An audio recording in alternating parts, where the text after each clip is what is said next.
Bismillahirrahmanirrahim. Assalamualaikum warahmatullahi wabarakatuh. Ini adalah pertemuan pertama pada mata kuliah instrumentasi elektronik dan pengukuran. Pada mata kuliah ini kita akan menjawab beberapa pertanyaan. Kenapa kita harus melakukan pengukuran?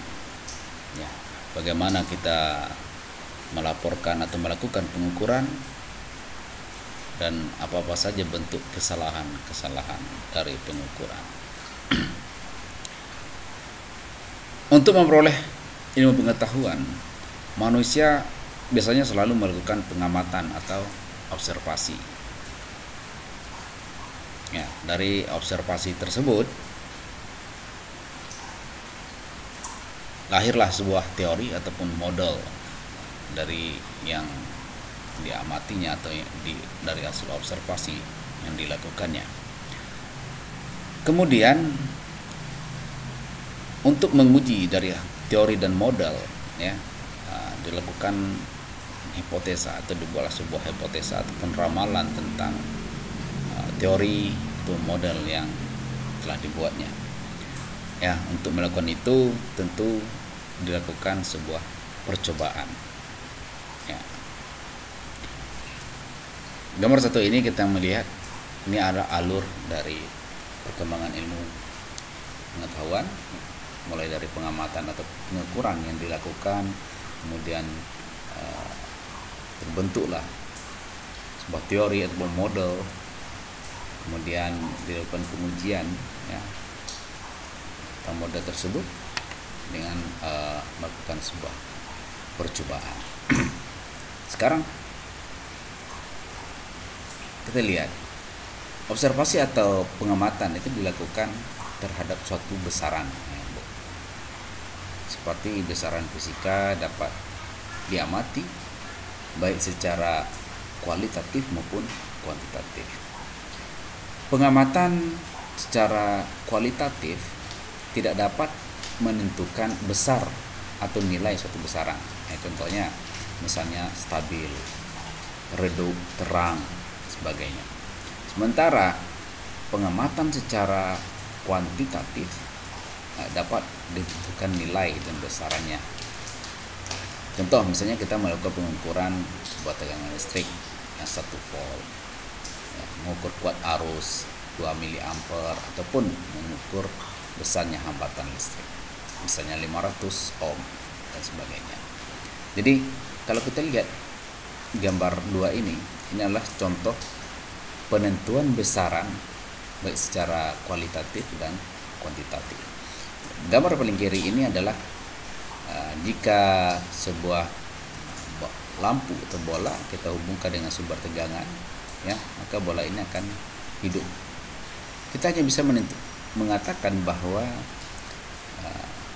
atau hasil pengamatan kita adalah berupa pengamatan secara kualitatif, karena kita hanya bisa melaporkan adalah tingkat terang ataupun redup dari bola lampu, ya, jika setelah dihubungkan dengan sumber tegangan.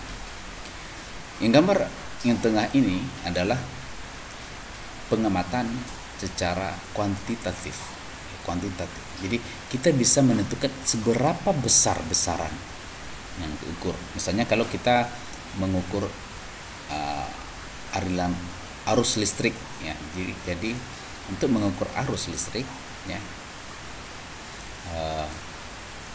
alat ukur, ya, kita rangkai seri dengan di dalam rangkaian sehingga kita bisa menentukan seberapa besar arus yang mengalir dalam rangkaian tersebut.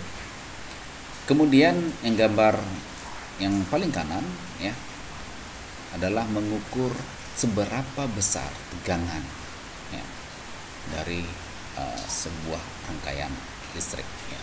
Untuk mengukur tegangan kita menggunakan voltmeter misalnya yang dipasang secara paralel, ya, dengan dalam rangkaian. Baik, secara pengertian pengukuran yaitu membandingkan suatu besaran yang belum kita ketahui dengan besaran lain sejenis yang telah diketahui atau besaran standar menggunakan alat ukur atau instrumen. Tetapi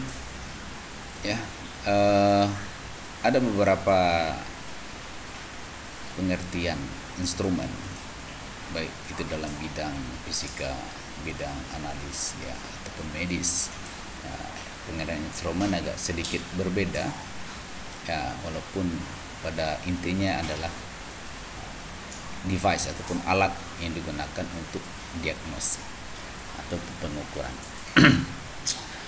Instrumen pengukuran pada bidang fisika yaitu sebuah alat yang digunakan untuk mengukur atau membandingkan besaran fisika seperti voltmeter, parameter, voltmeter dan lain sebagainya. Tapi pada bidang analitis, instrumen analitis adalah sebuah alat yang digunakan untuk mengukur besaran atau sifat material seperti spektrofotometer, spektrofotometer massa, spektrofotometer dan sebagainya. Kemudian di bidang medis, instrumen itu didefinisikan sebagai sebuah alat yang digunakan untuk mendiagnosa atau untuk treatment dari sebuah penyakit. Adapun alat yang dikategorikan ke dalam instrumen, misalnya stetoskop, misalnya MRI, CT scan dan sebagainya. Dengan demikian, dalam pengukuran, instrumen dapat diartikan sebagai sebuah alat atau device yang digunakan untuk menentukan nilai atau besaran kuantitas dari besarnya kuantitas dari besaran yang diukur. Adapun hasil yang diperoleh setelah melakukan pengukuran dapat berupa bilangan yang menyatakan besar dari besaran diukur. Besaran yang dinyatakan dengan bilangan dan satuan. Contohnya misalnya 3 ampere, 1 volt dan sebagainya. Kemudian dalam suatu pengukuran itu selalu terkandung suatu ketidakpastian, sehingga memunculkan berbagai pertanyaan yang harus dijawab agar hasil pengukuran dapat diakui. Misalnya, bagaimanakah cara melaporkan hasil pengukuran? Apakah pengamatan yang dilakukan itu tidak salah? Atau seberapakah simpangannya? Atau sampai berapa jauh hasil dari pengukuran itu bisa dipercaya? Beberapa penyebab adanya ketidakpastian dari hasil pengukuran, di antaranya yaitu karena pengukuran itu dilakukan oleh oleh manusia yang memiliki keterbatasan. Boleh jadi hasil pengamatan pada pengukuran pertama, kedua, ketiga dan seterusnya tidak akurat. Terus bagaimana cara kita melaporkan hasil pengukurannya? Kemudian bisa juga disebabkan oleh instrumen atau alat yang digunakan. Karena belum tentu alat yang kita gunakan itu adalah 100% perfect, sempurna. Berikutnya, ketidakpastian itu juga disebabkan oleh adanya pengaruh lingkungan pada saat kita melakukan pengukuran. Misalnya adanya noise dari sumber-sumber suara atau gelombang suara yang lain. Bisa juga disebabkan oleh adanya pengaruh humidity, temperatur dan sebagainya. Untuk itu, dalam proses pengukuran yang dapat dilakukan adalah bagaimana memperkecil ketidakpastian dan melaporkan hasil pengukuran dengan jujur atau baik. Selanjutnya kita lihat ya beberapa istilah yang selalu ada dalam sebuah pengukuran. Beberapa istilah yang selalu diikutkan dalam melaporkan sebuah hasil pengukuran, diantaranya misalnya error, berapa errornya, ketepatan, ketelitian, sensitivitas, ya, resolusi. Jadi istilah-istilah ini harus kita pahami pada saat kita melakukan atau melaporkan hasil pengukuran. Kesalahan atau error yaitu penyimpangan nilai yang diukur dari nilai yang sebenarnya. Ya. Kemudian kalau ketepatan atau akurasi yaitu merupakan tingkat kesesuaian atau dekatnya kuantitas yang diukur atau dihitung dengan nilai yang sebenarnya. Contoh misalnya sebuah voltmeter yang baru dibuat digunakan untuk mengukur sebuah tegangan tetap misalnya 10 volt. Maka bila alat ini memiliki akurasi yang baik, ya, hasil pengukurannya harus mendekati atau sama dengan 10 volt. Kemudian ada istilah lain yaitu ketelitian atau presisi, ya, precision. Presisi atau teliti adalah tingkat di mana pengukuran beberapa kali menunjukkan hasil yang sama atau mirip. Nah, itu disebut dengan presisi. Hasil pengukuran atau perhitungan yang dapat saja akurat tapi tidak teliti. Jadi hasil pengukuran itu bisa akurat tapi tidak teliti, atau tidak presisi, atau sebaliknya, ya, teliti tetapi tidak akurat. Nah, jika kedua-duanya, ya, bila hasil pengukuran akurat dan teliti ini kita peroleh, ya, maka hasil tersebut dapat kita katakan sebagai hasil pengukuran yang valid. Kalau kita lihat ilustrasi dari gambar 3 ini, yang gambar sebelah kiri ini adalah misalnya ini ada sebuah target, misalnya target, ya. Target nilai yang paling bagus itu, ya. Ini adalah di center, di tengah ini. Jika hasil pengukuran atau pertama dia berada di sini, ya, ini dia memiliki tingkat akurasi yang tinggi, akan tetapi dia memiliki presisi yang rendah, yang 1, 2, 3, 4, ya, jauh-jauh dia, tapi dia akurat di sini. Kalau gambar sebelah kanan dia tidak akurat, ya, yang top skornya yang di center ini, tapi dia presisi, ya, presisi, dekat, setiap saat pengukuran hasilnya bersama. Tapi dia tidak akurat. Itu dua istilah yang harus kita pahami, antara akurasi dan presisi. Berikut adalah kepekaan atau sensitivitas. Kepekaan merupakan perbandingan sinyal keluaran atau respon instrumen terhadap perubahan masukan. Pada multimeter, kepekaan ditentukan oleh besarnya ohm per volt, ya. Makin besar ohm per voltnya, makin peka instrumen atau alat multimeter tersebut. Contoh misalnya, untuk multimeter dengan sensitivitas 2000 ohm per volt, berapa arus maksimum yang dapat melewati meteran tersebut, ya. Dari persamaan sensitivitas, ya, sensitivitas itu adalah I per IFSD, ya, dan S nya itu adalah ohm per volt. Dari soal kita ketahui bahwa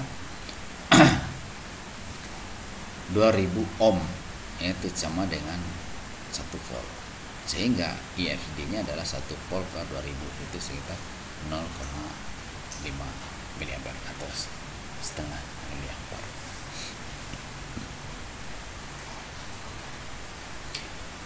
Resolusi atau resolution adalah perubahan terkecil dari suatu besaran yang dapat terdeteksi atau terukur oleh suatu alat. Selanjutnya,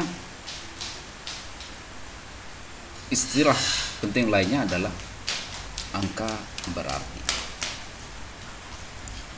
Angka berarti merupakan suatu indikasi bagi ketepatan dari hasil pengukuran. Makin banyak angka berarti, ya, ketepatan pengukuran akan semakin tepat atau semakin besar. Contoh, pada angka 23,21 terdapat 4 angka berarti. Pada angka 0,062 terdapat 2 angka berarti, yaitu 6 dan 2. Sedangkan 0,0 hanya menunjukkan posisi koma diletakkan. Contoh penerapan penulisan angka berarti dalam perhitungan. Misalnya, bila sebuah tahanan R1 18,7 ohm disusun seri dengan tahanan R2 3,624 ohm, maka nilai tahanan ekivalennya adalah, ya, kalau dia seri tentu nilai hambatannya kita jumlahkan. Jadi hambatan R1 tambah dengan hambatan R2, 18,7 ohm ditambah 3,624 ohm, jadi 22,324 ohm. Jadi untuk menulis angka berartinya jadi berapa? Dari dua besaran ini, ya, angka berarti yang paling kecil adalah satu angka depan koma. Jadi untuk melaporkannya adalah 22 ditambah koma, satu angka berarti depan koma adalah 3, ya. Jadi 22,3 ohm. Maka jumlah angka berarti yang boleh ditulis sama dengan jumlah angka berarti yang paling sedikit dari dua nilai tahanan tersebut. Ya. Kemudian misalnya untuk arus yang besarnya 3 ampere dialirkan pada sebuah tahanan yang memiliki nilai hambatannya 35,68 ohm. Maka tegangan pada tahanan tersebut adalah, ya, dari hukum ohm kita bisa lihat adalah tegangan adalah arus kali hambatan, ya, 3,18 ampere kali 35,68 ohm. Ini menjadi 113,4624 volt. Jadi untuk melaporkan hasil pengukuran adalah sebanyak angka berarti yang paling kecil. Di sini berapa angka berarti paling kecil? Adalah 3. Jadi hasil laporannya adalah 113.